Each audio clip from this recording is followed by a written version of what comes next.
Vegas lawyers. I gotta recommend if you're in that 702 and you need criminal defense. The Vegas lawyers, they the truth and I won't lie. If you dealing with criminal charges, domestic violence, DUI, moving violations, tell me why you waiting. Tony Abbatangelo will fight for you, ain't no debating. Don't gamble your chances with. Hello, this is Tony Abbatangelo of the Vegas Lawyers. Very excited to have another podcast with my old friend Michael Elliot, retired FBI agent. This topic today is very relevant. It's about election fraud. And when my friend was out in D.C., I'll let him run with it, but he did a lot of election work. Now, when we left off, Michael, you were down in San Diego, you went up to Compton, and you were working gangs and drugs, right? In a nutshell? Yeah, starting in 97. All right, roll with it then. Okay. Well, thanks for having me on the podcast again. And thanks for coming back and spending time with us. Last time was a lot of fun. I really, really enjoyed talking to you. Picked up where we left off. Except for I'm married now, and that's a whole different story. Yeah, we're all responsible and old now. And that's our story, and we're sticking to it, all right? Exactly. So I took the voluntary transfer from San Diego to the Los Angeles division, and I took a voluntary rotation to a squad in L.A. At that time, L.A. had a lot of gang squads, and there was a particular need for a task force in Compton. They had one on 77th Street with LAPD. They had some other ones, but the agent that ran a small group down in Compton on a task force had left. They need somebody to take it over, so I did that. So I ended up building this big task force. We had like 12 agents and officers on it. It was a great task force. We did a bunch of great work down there. And once again, this is just focused in the Compton area. We were Compton only. And Compton's an old city. The police, I think it was formed in 1888 with the police department. It's not there anymore, the police department, but the city is. But Compton's just a famous place because it's one of the oldest places in the Los Angeles area, and it was considered the garden spot of South Central California all the way through the 50s. And then when you hear Compton now, you think of, like the rappers singing about songs about Compton, and you think of Straight Out of Compton, things like that, and it refers to a lot of African Americans. So well, I think it refers to a lot of gang activity, too, because that became a cultural thing. I think in a nutshell what really happened to Compton was that when we entered into the period of 60s and we entered into the period of heavy-duty narcotics use, it really had a bad impact in Compton. And there were cultural, social issues going on, the revolution of the 60s, and you had the formation of the Crips gang, right, as a general entity from a number of other subset gangs, and then you had the rise of the Bloods immediately thereafter to protect themselves from the Crips, and then you started, there were a series of gangs and wars that. So it was on. Yeah, things that start out among young men fighting over, my school, your school, because they were originally aligned with, the two high schools. That's why the colors are red and blue. Those are the two colors of the high schools. And what are the high schools? Well, there's Centennial, and the other one's off of Piru Street. So, and hence the Piru Bloods? Right. So exactly. Okay. That's why it's not really the Bloods. If you talk to somebody who's a real gang member in Compton, Blood is a street, Hollywood, blah, blah, blah. But it was really the Pirus because it was formed off of Piru Street in the northwest section of Compton. And those gangs were to kind of, there were gangs in the 50s. This just was following from that, and they were to protect themselves. But what happened is it turned into territorial war over drug trafficking and drug control and arms. Did this start in the 70s or 60s? It started in the 60s. It started in the 60s. We roll into the 70s. And then by the 80s, the war on drugs. By the 80s, you have crack and cocaine. Yeah. And crack and cocaine, it just exploded because now it's not weed. It's not fighting between people that don't like each other or maybe an old family rivalry or something like that. By then, you have serious drug trafficking. You have serious supply from Colombia through Mexico. You're not talking about street sales anymore. You're talking about gang members that are moving kilos of cocaine. Yeah, not the small time stuff. I can tell you, if you're a drug agent in Cleveland or Cincinnati with the DEA or the FBI, when I was working it, a major case, if somebody could move, 10, 20, 30 kilos, they were significant. That would be like Major Mexican Drug Trafficking Organization, or MDTO in the FBI's nomenclature. I had gang members, street gang members, that could move 100 or 200 kilos like it was nothing back in the 90s. And that's what I'm saying. So now that's a lot of volume. Yeah, let's fast forward to the 90s. Right. And so is it because it's coming up from the West Coast, more so Mexico, West Coast, and it disperses through the country? So there are a number of pipelines of narcotics from Mexico up through the border states, right? And so there's a transition area, and there's a recongregation. Remember, one of the things that happened in the 80s, there was a point where interdiction became fairly successful, and they were taking out major loads. For instance, I worked a case in San Diego back in '96. It was a corruption case, drug case, and they had taken down a U.S. Customs agent who was allegedly being paid to let these drug loads through. And we captured a Hydro gas truck. You know those gas trucks you see going down the freeway, the big silver ones, right. The big round big things? Flame on it. And right, all that like stuff. Shell or Mobil Gas, and they're full. I mean, these are huge trucks. Right. We caught one of those that was full all the way to the top with bricks of cocaine. It was at that time the largest land seizure of cocaine in U.S. history. I mean, it was a big deal. It was so big, and it was worth so many, hundreds of millions of dollars. We were so worried about it that they actually took a SWAT team in the yard to surround this thing, because we had intel that the Mexican drug trafficking organizations were actually going to come back in the United States and try to capture it to get control of it, because it was worth so much money. Oh, yeah, it's an right. amazing amount. So the point of that story is that you had all those major loads being broken off. And so the major Mexican drug traffickers and the smugglers realized that it was better to have smaller loads going through the border and then to recongregate them for control and then distribute them across the country. So for the West Coast, what would happen is in places like Otay Mesa, San Ysidro, and all those port of entries that go up to LA, they would ant that stuff in, or they would do it in smaller loads. They would recongregate it in stash houses where it was safe and they could control it. Because remember, for a drug dealer, your biggest danger is not the police, not the FBI. It's the other drug dealers. Right. It's rivals. It's getting ripped, right? Yep. And when you're selling to gang members, if you're a true drug trafficker, like a professional drug trafficker, and I have goals, I'm getting a little older. I think I'm out of the game. Right. There are a lot of, believe it or not, there are a lot of professional people at that level if you're a true drug trafficker. Oh, yeah. No, that's a whole different world. But here's the deal. If you're dealing and you're distributing to gang members, you have to be worried that they might rip you off. Correct. Because that's a much less, let's just say, much less professional and much more violent culture. And there's a use culture there, too. And also, while we're here, let's fast forward back up to Compton. Sure. So we kind of digress. That's so the problem with us knowing us forever, is that we could be here forever talking about this good stuff. So you're up in Compton. You got the task force together.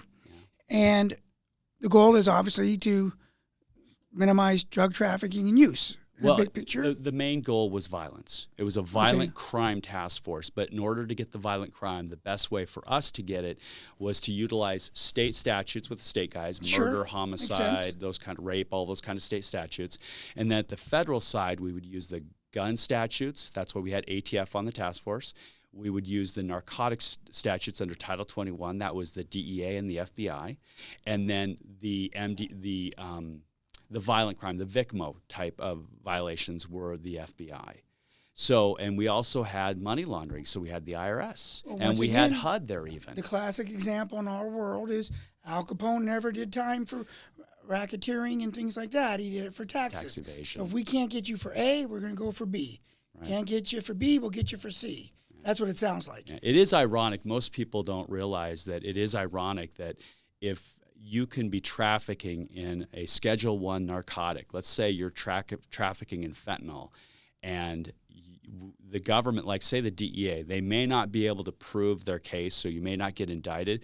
But on that same case, it is possible, if it's a task force and the IRS criminal division is on it, they can charge you with tax evasion for all the money they find in your bank account from selling the narcotics. Right. You have no income, but you got a Ferrari out front. Right? So the IRS will come and take it, and they can put you in jail for it, even though we can't make the drug case because we can't catch you, with the brick of whatever it is. Right. You can go to jail for tax evasion for all that money in your bank account. Whatever works. So we're in Compton. We got the big task force. Yeah.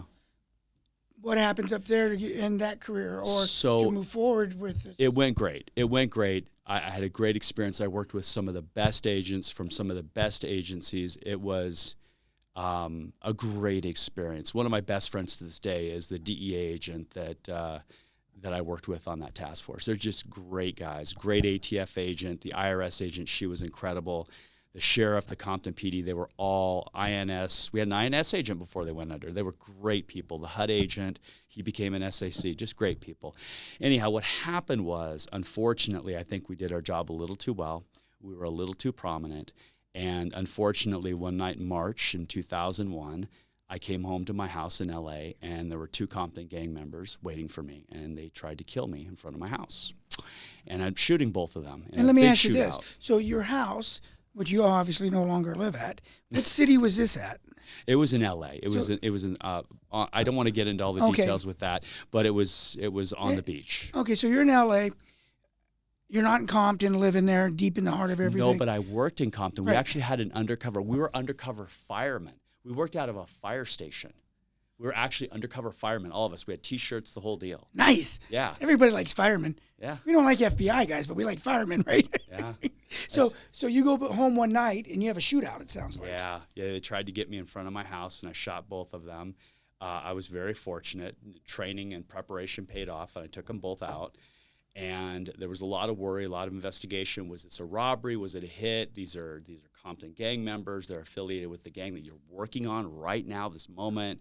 You know, you have a wiretap on them right now, and they just found out about it. There was a lot of issues with that.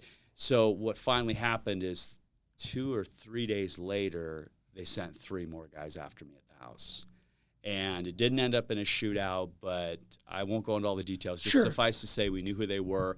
There was a car chase with the FBI where they actually chased one over the wall into LAX. They grabbed him, and they found paperwork for the vehicle that I was driving, including a DMV run that they'd gotten from a dirty DMV employee in Compton. And that's the thing. When everyday folk either grow up with these people and get a legitimate job, or has a drug problem, or just get straight bribes, somebody's going to cave in. I was not involved in that investigation, so I don't know. No, you had to stay out of it. I just know that they were looking for a dark-colored SUV, which I had. They had the license. They had my license stuff in the car, and they were caught. So what happened then is the FBI said, time out. That's it. Your gang career's over. What do you want to do? You're out of here. You're gone. They did a gigantic extraction of me and my family and a roommate. It was like something out of a TV show. I don't want to no, we don't need get into details. Techniques, but you don't let's need just to say know they that. placed me undercover. I was given an undercover identity. The identity, of course, that's a funny story. You know, they decided to, instead of making me a lawyer, which I can play because I'm a lawyer, they decided, and I'll never know to this day why. Maybe he thought it was funny, but the guy in our stagehand unit said, this is a great identity. Nobody will ever ask you about it because it's totally embarrassing. Here's your business card. He gave me his business card, and I'll never remember. It was for Morning Star Productions in the Valley. Morning Star Productions. Why don't you let our audience know what Morning Star is? That would be pornography. Perfect for me. Look, I'm not a prude. No, I got you, but still. I knew nothing about the look, I probably, look, everybody's seen a movie or two, but I knew nothing about the industry. Let me ask you this. I didn't know what to do. Did you actually work in the industry then? No. This was the kind of undercover where you're just living undercover under an assumed identity so you can go do your real work. And are you staying in L.A.? Yes. Okay. In an undercover FBI, like in a safe house location. And so the idea is that if you bump into people in that location, you can say, my name's Michael, blah, blah, blah, and I work here, and this is what I do for a living. Here's my card. Because, you have to be normal. You have to fit in. Because you're just basically you're hiding. Oh, it was that or was leave the division. So when you say leave the division. Leave the L.A. area, get transferred to some other field office. And then why didn't we do that? I didn't want to do that because I was very, very upset. I was very committed to my task force. I was very committed to my partners in Compton. I was very committed to working in Compton. Okay, so we're in. Yeah. Is what we're doing. So where do you end up eventually? So we've got this green book here. Oh, right. So eventually what happened is we took the case down, and then they said, listen, you can take your case down, but you got to transfer. You got to move. You got to move violations. So I said, well, my goal in the FBI was always to work public corruption. That's really what I wanted to do. And I was lucky. My old supervisor, he had moved over there as that supervisor. He said, I'll take you in a heartbeat. They took me over, and I began my career in public corruption. And that was I think it was 2000, late 01 or 02, I think. Is I that transferred limited over to the PC politicians, or is there more than politicians when you say public corruption? So in the FBI, the public corruption squads are usually public corruption and civil rights squads in most cases, unless it's a very large division and they break them off in two. Normally those two things go hand in hand, and there's a reason for that because of the violations.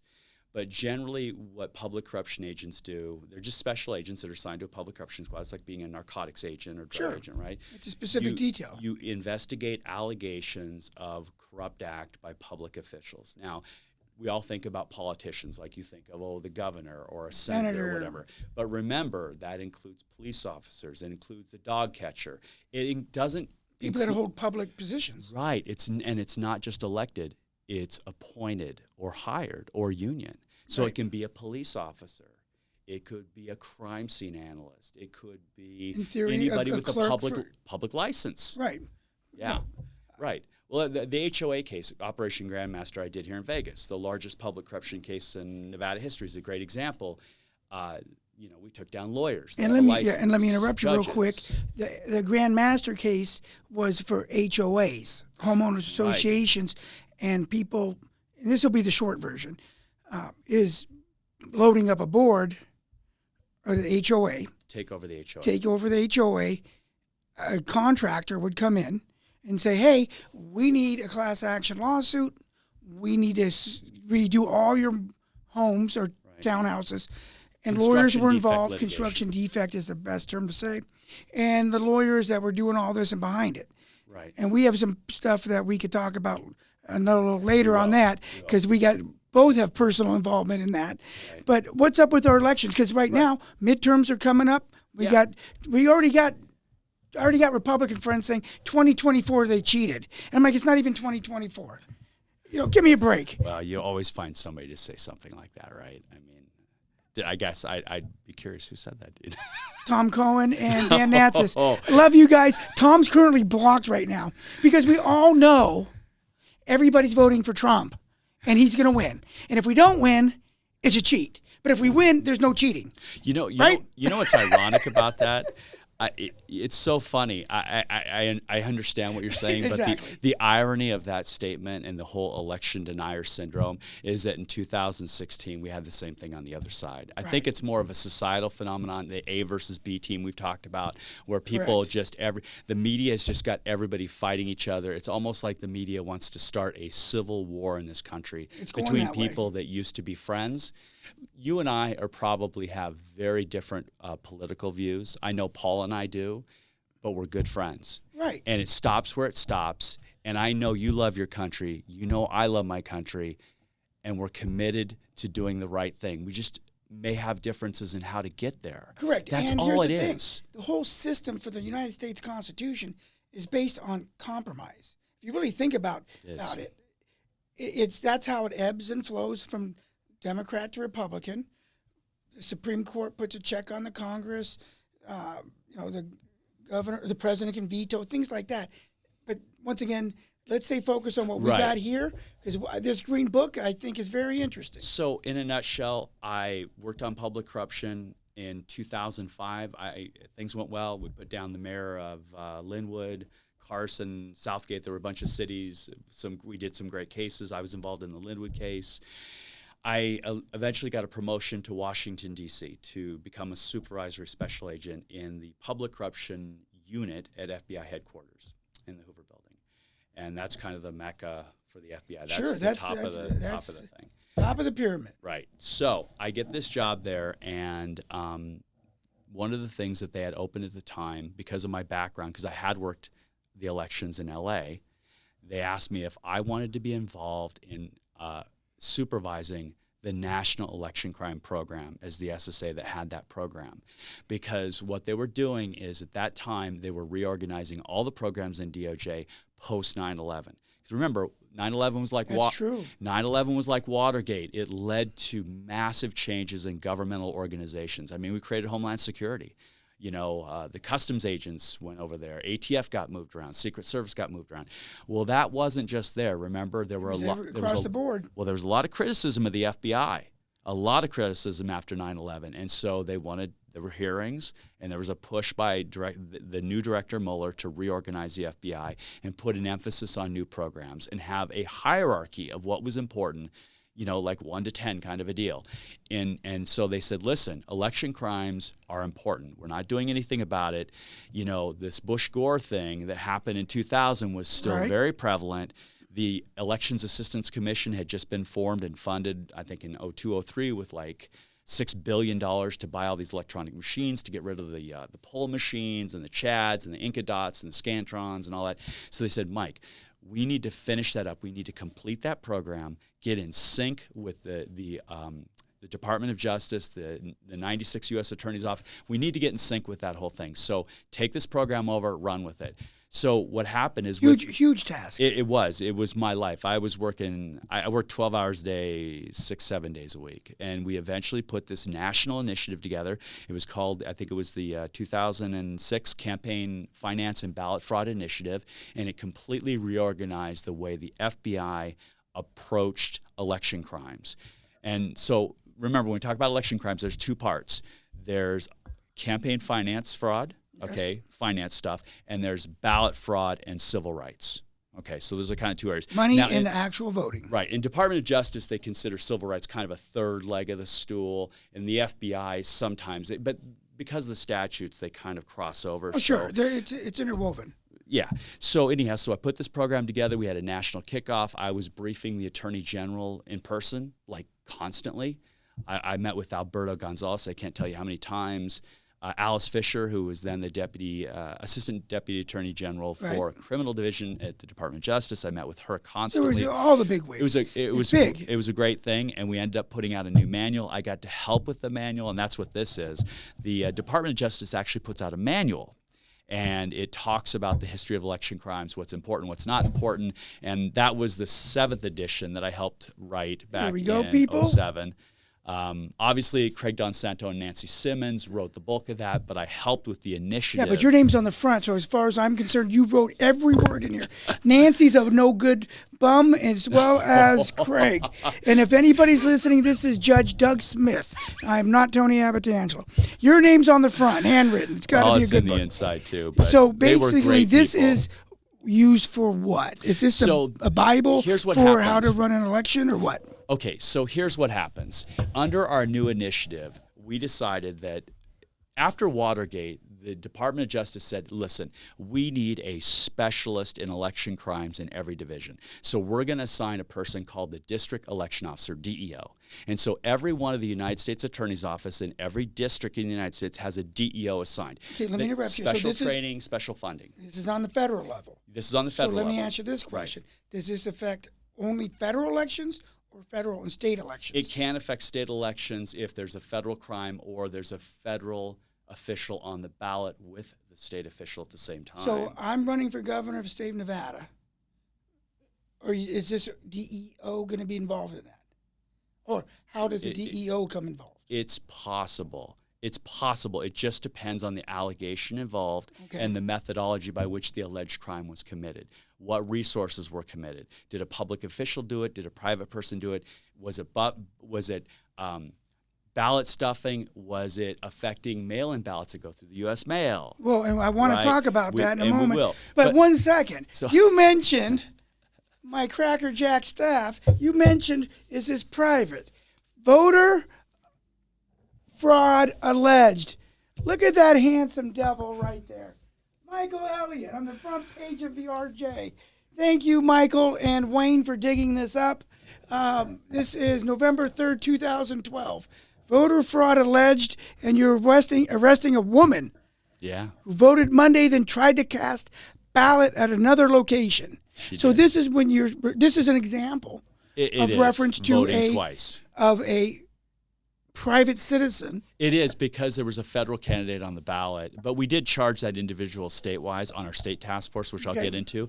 But let me just back up to the part I was talking about. When we formed this initiative, the national initiative. It had two parts. You have a federal prosecutor that's specially trained, and so what we did on the FBI is we decided we're going to match that up. We're going to marry them together, so these two would be a team in a task force. The federal prosecutor and the task force? And an FBI agent. Oh, an agent. Because remember, the FBI has exclusive jurisdiction. On the feds. Unlike Title 21 narcotics, there's a lot of different. DEA is the lead, they're primary, but there's a lot of other agencies that have concurrent jurisdiction. And these time of election crimes, only the FBI can do them. And for example, in narcotics, there's the local task force. So as a criminal defense attorney, I've represented people where the HIDTA task force. Okay, that's a federal state task force. Federal state. But here, back to the main point, the election people, this is Fed. So here's the thing. What I'm getting at and what I'm driving at is it used to be like that, but what we did is we established the same thing as HIDTA. We copied the JTTF or the HIDTA model as a best practices initiative and married them together. But the starting point was to make sure that each FBI office, all 56 field divisions, and then the larger ones, each had at least one or two specially trained agent that had special funding and special training and knew who their DEO was and worked together. We put them together in training back at the National Advocacy Center every year back in South Carolina. So the idea of this initiative that I did at its very core was to get the FBI up to speed and to raise the level of election crimes. Instead of election crimes being what it was 20 years ago, this is how election crimes were done in the FBI. Whoever the worst agent, newest agent, was on the FBI Public Corruption Squad, they would get assigned to be the 24-hour election official, and they would sit in this little room and take complaints and forward them to the DEO and basically do nothing. So basically, this is a job nobody wanted. Nobody wanted it. Lasted 24 hours, and very rarely did anything come out of it even after the election because it wasn't proactive. It wasn't a progressive approach. Well, it sounds very reactive because the person's answering the phone and then pushing the calls out somewhere. Exactly. As opposed to, hey, we're hearing things. Right. So we created this initiative as a national initiative. It was a great deal, and I think that was me. So I thought I heard a ding. It is. I know so I'm kind of goofy, but silly thing I don't know. Here. So I apologize. Don't make me send you to the election room. Exactly. It's coming up. So what happened then is we formed this task force, and one of the things we established as a best. Yeah, well, I got a question too. What do you do with your phone? Trying to turn the damn thing off. It's too much for me. I think the Russians got into it. It's always the Russians. Always. But unless you're Donald Trump, because he's tight with Putin. Oh, yeah, right.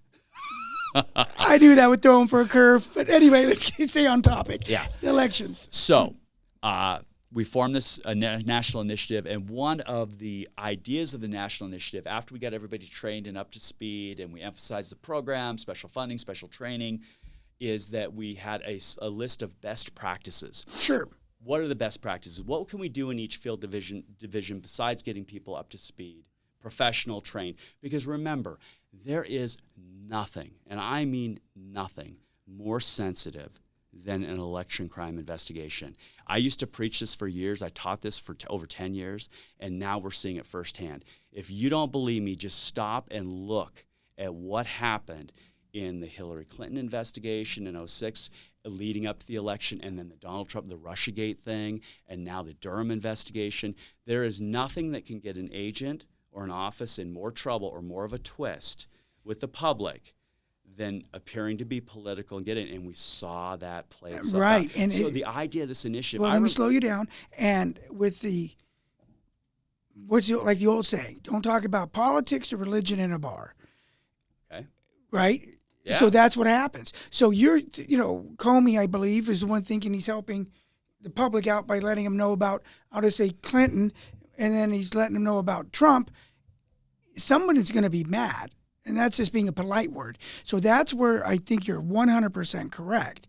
You've got to be very, very careful with not only what you're doing, but with what is said. It's so ironic. I look at what happened when it started. It's all started with the Comey speech about no reasonable prosecutor. I have concluded that no reasonable prosecutor would bring a case. It absolutely infuriated the Republicans and some independents. Then he reopened the case based on the Anthony Weiner, the laptop, and then it infuriated all the Democrats. I'm sorry to laugh, but the Wiener and the laptop, I mean, it's just so ironic, that name. I mean... Okay, here's a piece of advice. Here's an old, you know this piece of trial advice. You went to a Catholic law school just like I did. Here's the deal.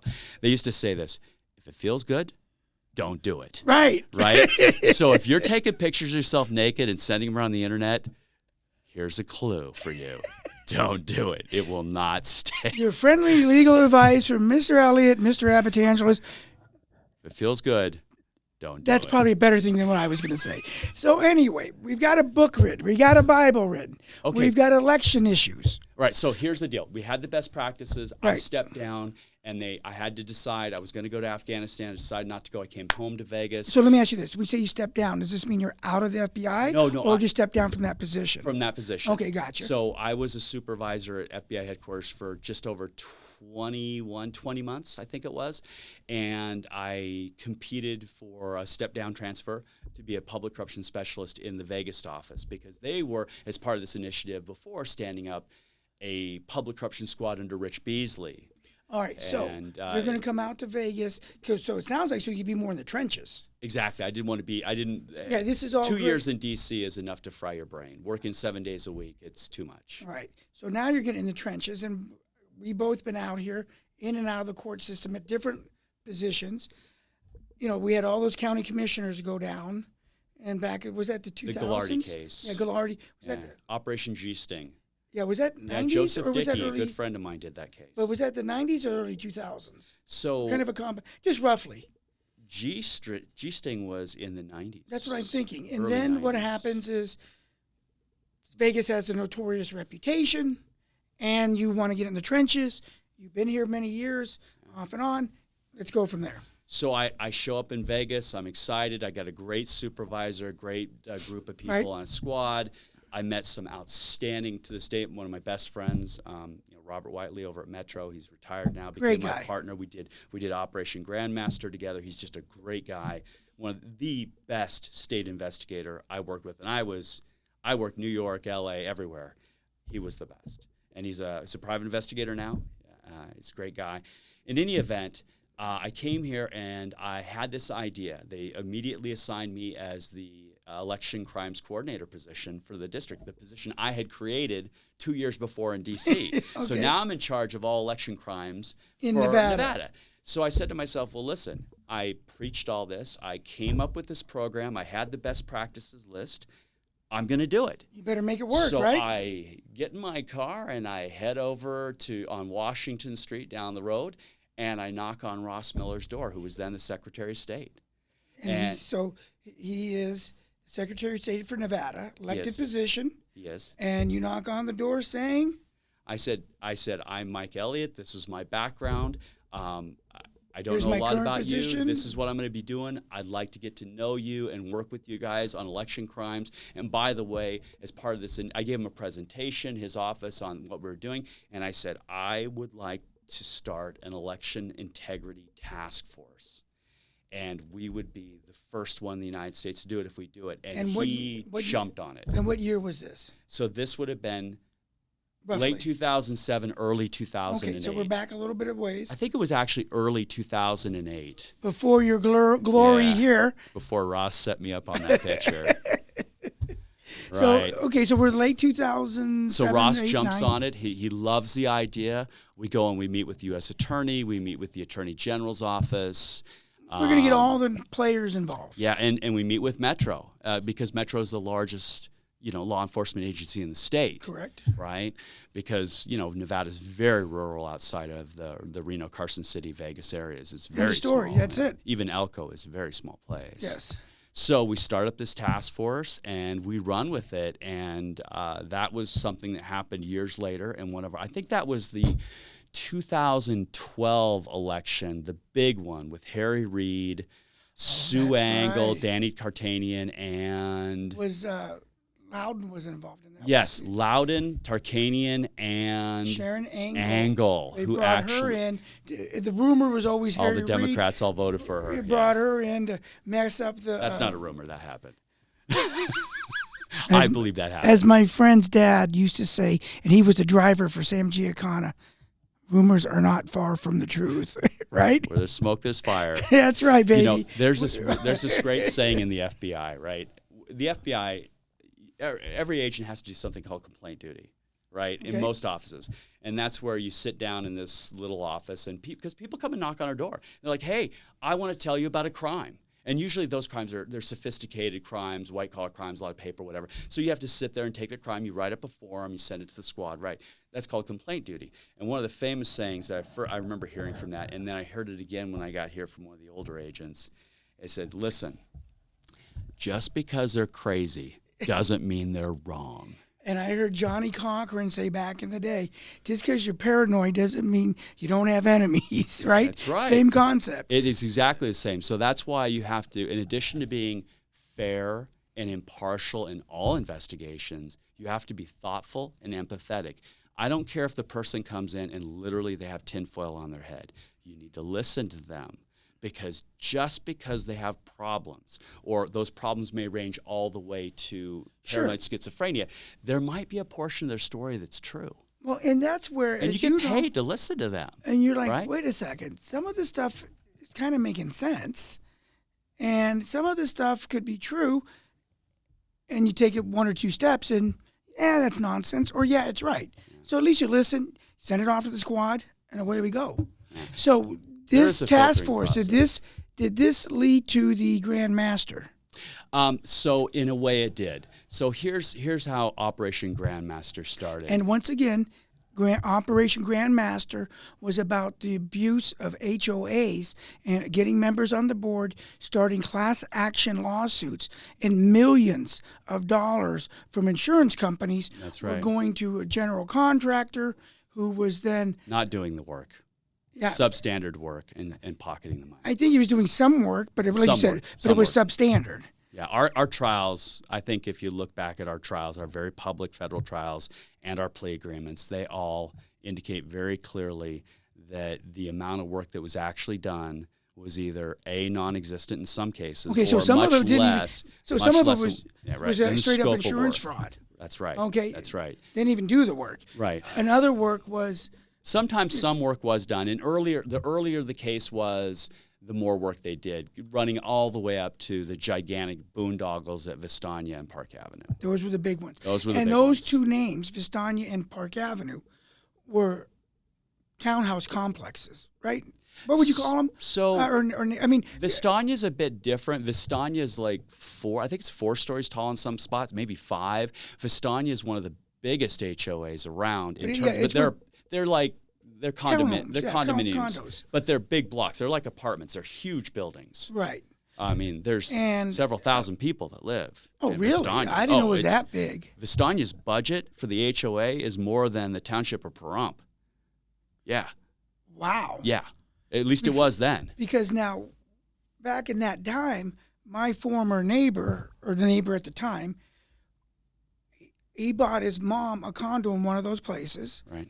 He was the kid in high school that worked as the gopher at the construction company, worked his way up to American Richmond, president or vice president of construction for half the valley.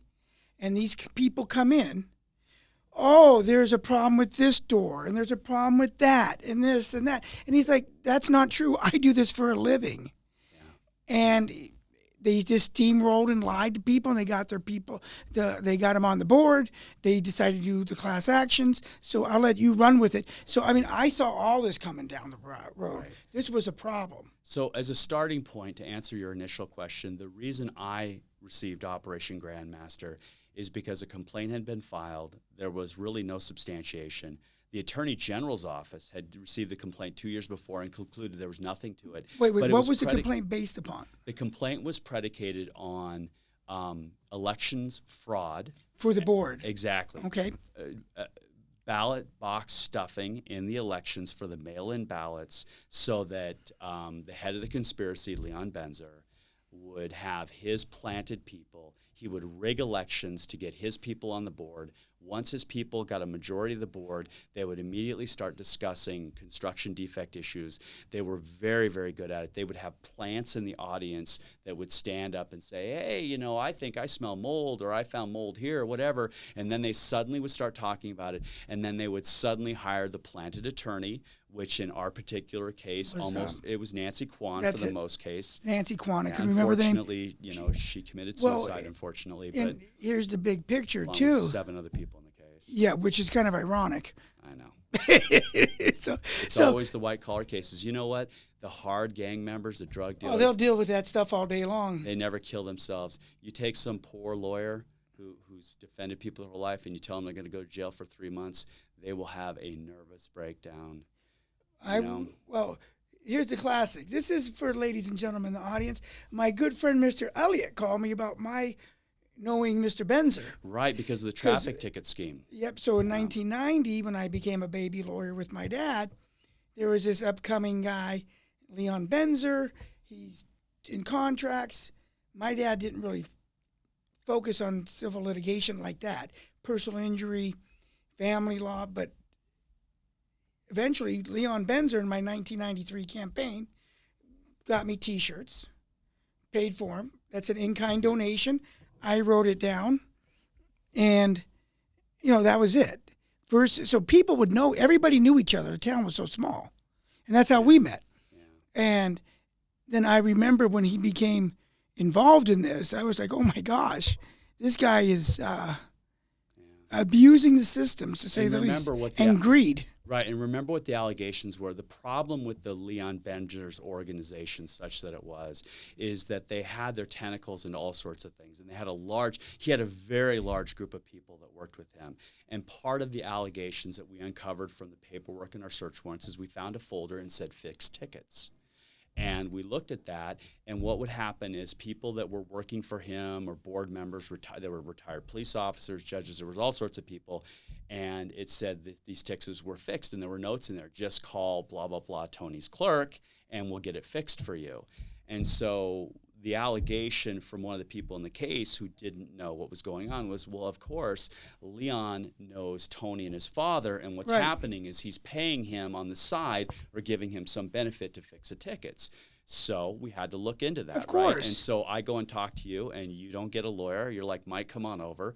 And you promptly explained to me that what happened was it was part of that program we had, just like community service, where, you know, there was something court. There was a name for it. Do you remember it? Well, what we'd like to officially call it is like pretrial traffic court. Right. But what judges before me called friends and family, That's right. which just sounds bad, right? It does sound bad. It does sound bad. And then that's where we explain the process, right? Because it had been going on forever, where it's set on a calendar, the DA's invited. This isn't any shenanigans. There's a fine imposed, and like I tell people, one time. I did a traffic ticket for a guy. Some 75-year-old guy comes in. I've never had a ticket. I've been driving 60 years. I've been in Vegas for 60 years. I said, look him up. Clean record. I go, well, I'm not going to be the first person to convict you. And you know what? But it was done in open court. Was there a legal basis? No. But is it the right thing to do for this guy? Yes. Now, the kid that's got 10 tickets in a year, we're not doing the same thing. And remember what we found out in this particular case. And this was one of the great advantages I had for that allegation, because I had actually worked in Muni court. Right, you know how Seymour worked. I had sat in traffic court for 3 years of my life, seen thousands of dispositions of traffic tickets, and I knew, and I told you at the time, I'll bet you anything that what happened is they were calling the clerk and they were getting these removed. Now, if that was happening, like complete dismissals and stuff, that was going on without the judge's knowledge. And that's what we found out happened. And so we dealt with it administratively with the chief judge, because there was no quid pro quo to you. And I know this is terrible. Well, I got kids. Let me tell you a little secret, Tony. Just so you know, before I knocked on your door, I'd already seen your bank accounts and your phone records. Yes. So I knew you didn't do it. Right. I knew you didn't do it. Right. No, and that's the other thing. Did you ever deal with Todd Raybuck? He was in internal affairs for Metro, but no. And he did public corruption. and we were buddies. I used to do the search warrants for like Right. for Sergeant Lombardo's team, right? For narcotics. Wow. I was one of the judges stupid enough to answer the phone at 2 a.m, right? So one time I called him. I hadn't heard from him in a while. Hey, you jerky, what's going on, Todd? Why haven't you called me? Haven't heard you in ages. No response, right? I'm like, whatever. He's busy. Turns out he calls me 6 months later. I just got out of internal affairs. I looked into you.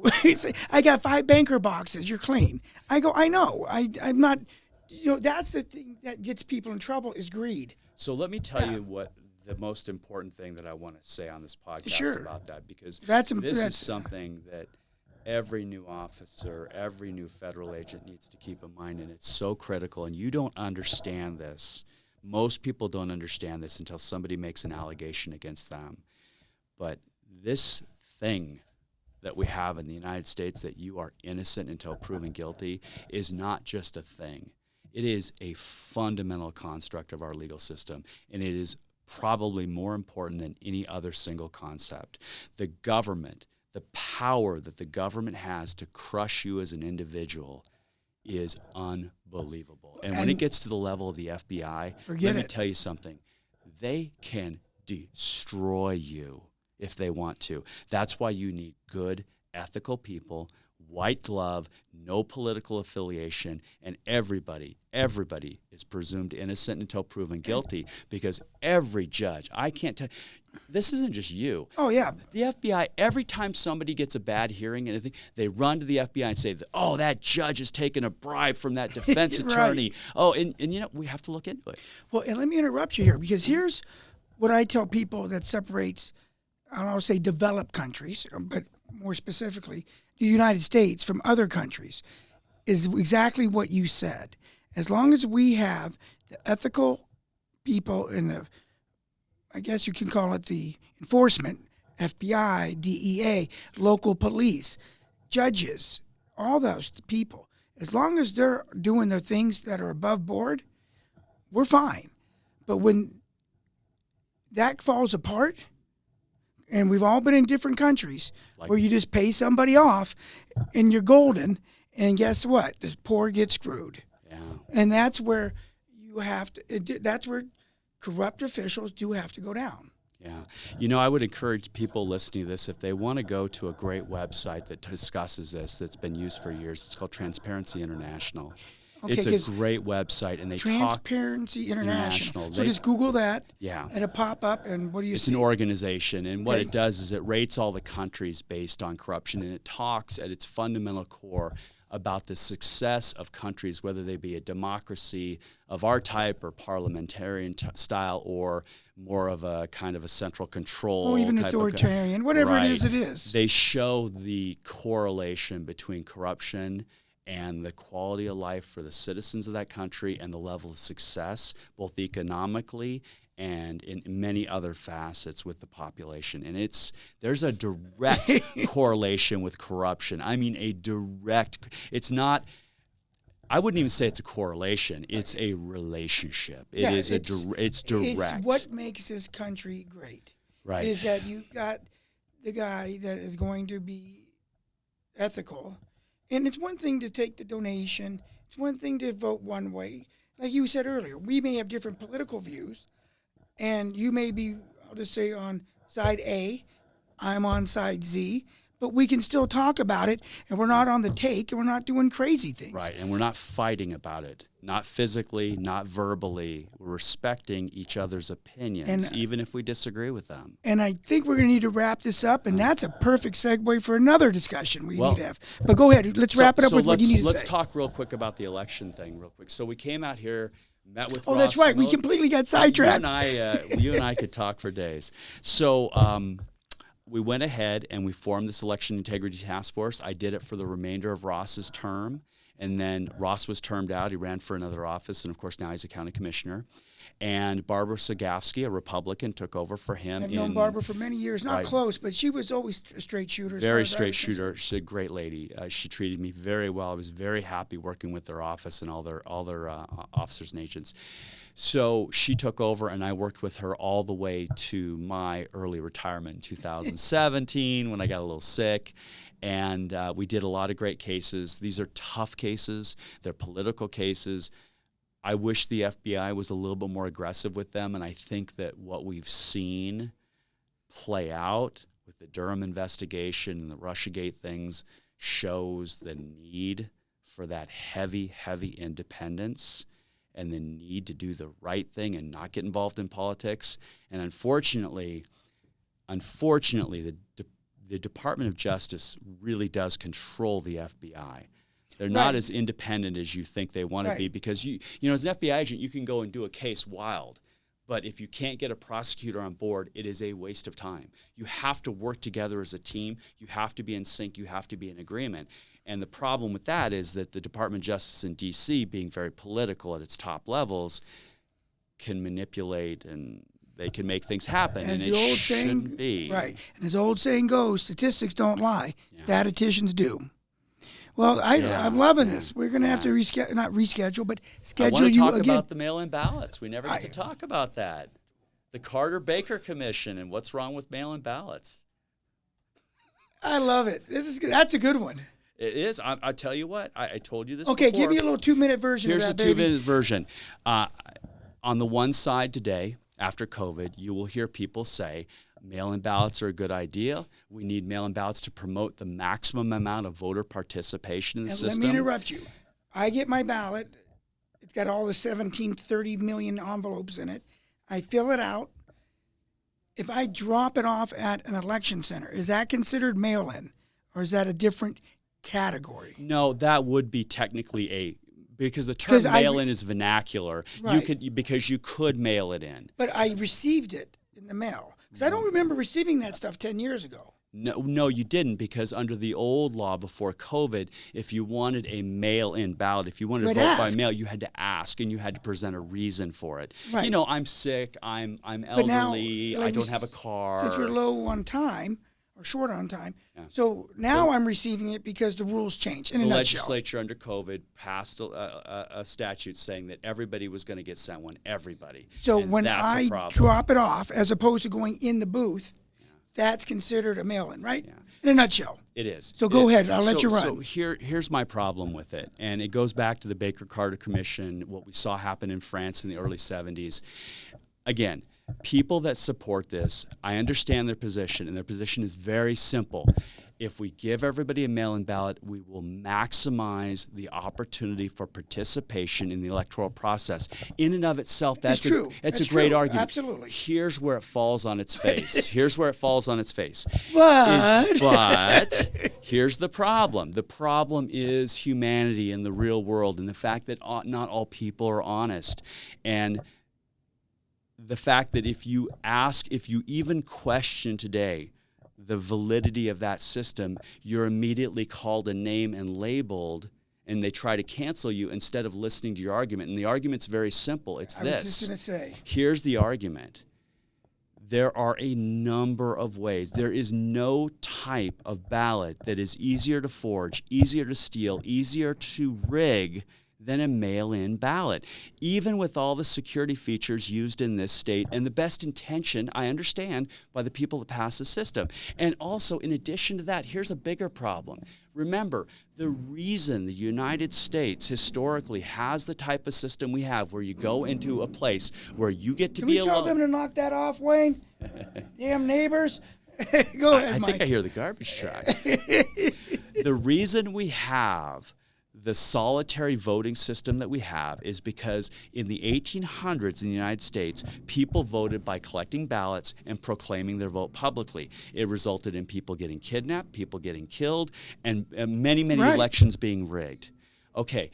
They adopted in the United States, just in a nutshell, the Australian system, which was, listen, here's what we're going to do.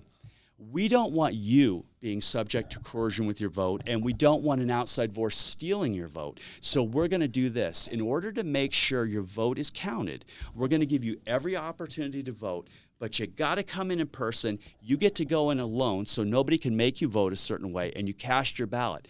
Here's the problem I have with the mail-in ballots. In addition to all the things I told you, and I could go on for an hour about how they're stolen from the dumpsters, how the signature authenticity authentication system doesn't work. There's a lot of issues. Here's the biggest problem that's even worse than that.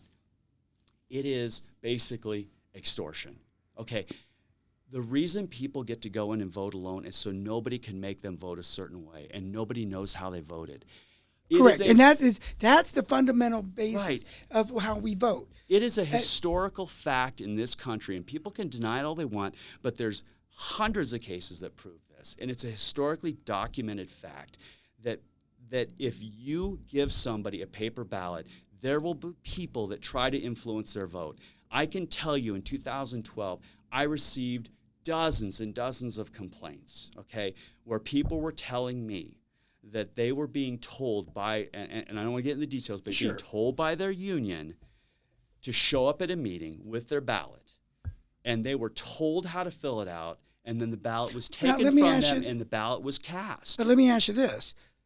I thought in 2012, you had to request that ballot. You did. Okay, you did. just making sure. They were also for example, me not paying attention to that, I'm not getting a ballot in the mail, but as that particular union, we'll just say, that's the example you're using, they're told, hey, ask for a mail-in ballot, I presume, right? Right. That's how they get them. Right. So let's just take it all the baby steps. So that was back then. Well, but and the problem here's the now other is thing. everybody gets one. All right. Now, here's the problem I've got with all that. It comes down to two things. One is what you just said. You can't trust people. Now, you, myself, Wayne, sitting over here, we're going to be trusted. Michael, forget him. You can't trust that guy as far as you can throw him. So anyway, he gets all his family, friends, and neighbors, and everybody collects them. This is why communism doesn't work. Communism doesn't work because certain people, no matter what you pay them, are going to work their asses off. Right. Certain people that work no matter what you pay them, not going to do anything. Right. So it's human nature. It's human nature. It's human nature. If humans were good, we wouldn't have murder. We wouldn't have defense attorneys. I'd be out of business. We wouldn't have horrible things like rape. Right. Right? But think about this. At its most fundamental level, here's the problem. And this is historically what we've concluded in this country and other countries. The biggest problem is employers or organizations that you are affiliated with, such as a union. I'm not trying to pick out unions. Right. You know, I don't have a problem with unions, but there are institutional type of problems. Here's the problem. I work at an office. Say I work at Office Acme Tools. Right. All right? Everybody now gets in a mail-in ballot. What happens if my employer says to me, you need to bring your ballot in, and if you don't do it, you're fired? Okay, so I bring my ballot in. My employer takes it from me and says, sign it and fill it out. And he fills out a certain way, and then he takes it from me and he puts it in the drop box, and he says, if you tell anybody, you're gone. Now, you can go and complain, and yes, he's committed a federal felony. And what's he going to say? Your word against his. He's going to say, I didn't say that. That's right. All day. That's right. And in an election where, remember the election for city council in North Las Vegas? It was decided, Churchill, one vote. One vote decided that election. Well, and here's the crazy thing, too. A couple hundred votes can decide an election in Nevada. Oh, yeah. Well, in a lot of places, obviously. But what I also never understood, and I get the arguments of the liberals because I'm in the middle, is why you don't have to show ID. Right. I don't get that. I voted by mail-in ballot when I was in college and law school because I was in San Diego. You weren't here. I weren't here. Just like a member of the military. Right. They get to make it that way, too, and that's fine. And I come out here in 1990, and I go to the ballot. Yeah, you whipped out your driver's license. And they didn't want to see it. I go, so all you need is my signature? That's right. And I'm like, that's insane. And some guy who's just volunteering looks at it and says, that's about right. Guess what they say every time? Yeah. That looks about right. You know what I mean? In conclusion, I would simply say this, because I know we're running out of time. I know this is a controversial issue, but I can tell you this. Unlike the talking heads that you see on, say, TV shows, TV news, let's just say. Not just mainstream, because we listen to everybody. Okay, contrary to that, I actually worked this. I actually have a level. You were deep in the trenches. I was a real expert on this, okay? And I have done these cases. I have years and years, over a decade of experience doing this. I'm telling you, if you blindly believe that mail-in ballots are secure, all I can tell you is to go read the Baker-Carter Commission findings. That was a bipartisan thing. President and former Secretary of State from the Democrat and Republican Party, and look at what they concluded. They say in that commission report that the greatest danger to democracy in America were mail-in ballots, not rigging machines, not the Inca dots, the Chads or whatever. Right. It is true. And if you go back to the 70s, look at what happened at France in the early 70s. They pulled an election because it was rigged, and it was rigged with mail-in ballots. And let me tell you something, and I respectfully say this: both sides can be doing it. Oh, and this is that's not it. Oh, yeah, absolutely. And this is the other classic, Chicago, right? Vote and vote often. Vote early, vote often. There you go. I had it off. I'm sorry. That was the daily machine. The daily exactly. machine. Yeah. Yeah, and for these people that are out there, that's not like the Daily Machine in the TV show. This is Mayor Daily, because some of these people don't know anything about Boo. But anyway, we got to wrap it up, brother. I got 30 seconds. You're gonna want to hear this. Wayne, do you believe him? You're gonna want to hear this. You believe him, Wayne? Last thing. For the record, he's saying. Last thing. You should know. Here's the other side of it. People say, well, what about the machines? What about the machines? Let me tell you something. I can't go into the details, but I'm telling you, the machines are not the problem. Back when we voted with Inca dots and Chads, they are not the problem. And you watch, mark my words, this is just my personal opinion, but mark my words, there's a major lawsuit against Fox and Newsmax. I think it's Newsmax right now. Watch, it will be settled for the things that they said about, I think, Dominion. It was Dominion voting. There's a slander suit, and watch what happens with that. I personally was involved back 15 years ago with the EAC and the Princeton University guys and the NITSE and all those, the National Institute for Technology and Sciences, and coming up with that software for those machines. I'm telling you, 99% of what you hear about the machines being rigged is absolute nonsense. That is not where the problem is. In fact, if you use the old system remember the old system with the Inca dots that we used to use back in the 90s? Here's what people don't realize. Do you know what the error rate is with the Scantron machine? No idea. 2 to 3%. That was used in the United States for probably 40 or 50 years. It was used on, that's why that people, explains SATs. my SAT scores. I could have been somebody. Now, I always tell people this. Have you ever wondered why I could have been somebody. Everybody who has a bad SAT score automatically says rerun it? The reason for that is because there's a 2 to 3% acceptable error rate. Well, we use that in our elections. Tell me, the last election since the 1990s, every presidential election has been decided by a few percentage points of the national vote, and then just a few thousand in key counties and key states, because the Electoral College, with only a little exclusion, is winner take all. So these machines have a 100% accuracy rate because we have in Nevada we had a validated paper audit trail. If the numbers, I used to do this with Larry Harvard Lomax, the famous county election official. I know that name. He's a great guy. He was from the military, and they zero error rate. They would match them up, and there was zero error rate. You do that with the old system we had back in the 80s, 70s, 60s, and early 90s, where you were poking the things and doing that. There was a 2 to 3% error rate in every election. I guarantee you there were multiple elections in Nevada and other states that the winner was, in fact, not the winner. Because those things have an error rate. The machines don't. So the machines, I'm telling you, they're safeguards. I can't tell you what they are. We don't want the public to know. I don't want you to kill me. Well, if you tell me, because if you know what they are, who's going to kill me right them. now is the staff, because you talk more than I do. Okay. All right, boss? Well, I just wanted to get it in. Right on, Michael. Thank you for being here. So make sure you vote. And that's the most important thing. And if you're in Chicago, vote early and often. Anyway. Don't vote early. Don't vote often, because you'll go, that'll be you. It'll be some other much better looking agent than me carting you off to federal jail. And I find that hard to believe, sugar. Anyway, Tony Abbatangelo wrapping it up for the Vegas lawyers. Michael, thank you again. Have a great day. Tony. All right. Vegas lawyers, I gotta recommend. If you're in that 702 and you need criminal defense, the Vegas lawyers, they the truth and I won't lie. If you dealing with criminal charges, domestic violence, DUI, moving violations, tell me why you waiting. Tony Abbatangelo will fight for you, ain't no debating. Don't gamble your chances with your criminal charges. If you're comparing your choices, always pick the Vegas lawyers. Hey, the Vegas lawyers, I gotta recommend.